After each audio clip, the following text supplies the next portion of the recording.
నిన్న నైట్ పడుకుంటే అయితే నాకైతే డ్రీమ్ అయితే వచ్చింది ఫ్రెండ్స్, మసీద్కి వెళ్ళాలని చెప్పి అనిపించింది. అసలు మసీద్కి మనల్ని ఎలా చేస్తా లేదని చెప్పి మనకు తెలియదు. వెంటనే బైక్ తీసుకుని అయితే స్టార్ట్ అయితే అయిపోయాం. తొందరగా వెళ్ళిపోతాని చెప్పి అనుకుంటే అక్కడ మన కోసం గేట్ అయితే వేసాడు ట్రైన్ బాబు. ఇన్ని ఆటంకులు వచ్చినా ఇన్ని ఆపదలు వచ్చినా ఈ రోజు అయితే మనం మసీద్కి వెళ్ళాల్సిందే అని చెప్పి పట్టుబట్టి అక్కడే ఉండి ట్రైన్ వెళ్ళేంత వరకు కూడా చూసి ట్రైన్ వెళ్ళిన తర్వాత అయితే మేమైతే స్టార్ట్ అవడం జరిగింది. మసీద్ దగ్గరికి రాగానే ఇక్కడ ఎవరో గురువు గారు అయితే ఉన్నారు. సో అతను అయితే అడిగాము. సో వెళ్ళనమ్మా రండి లోన్ మొత్తం చూపిస్తామని చెప్పి అయితే అన్నారు. సరే అండి అని చెప్పి మేమైతే వెళ్ళి బయట అయితే చూసాం.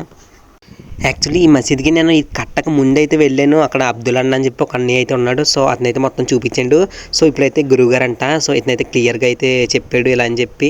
సో మొత్తం అయితే చూస్తున్నాం. ఇక్కడ అయితే మొత్తం ఆల్బమ్స్ ఇవన్నీ చూడండి. డోర్ అయితే లాక్ చేసి అయితే ఉంది. ఇదంతా అయితే తిరిగాం. లోనికి వెళ్ళడానికి అయితే చాలా టెన్షన్ పడతాం ఫస్ట్ అయితే. సో ఎలా అని చెప్పి ఫైనల్లీ ఇంకా అల్లని మనుషులు తెలుసుకుని అయితే ఎలా చేసేర్లే అనుకోండి. అయితే కోల్డ్ ఫ్రెండ్స్. సో వాయిస్ అందుకే సరిగ్గా రావట్లేదు. మిగతా వీడియో బ్యాక్గ్రౌండ్ మ్యూజిక్ అయితే వేసుకుంటాను, దాంతో చూసేయండి.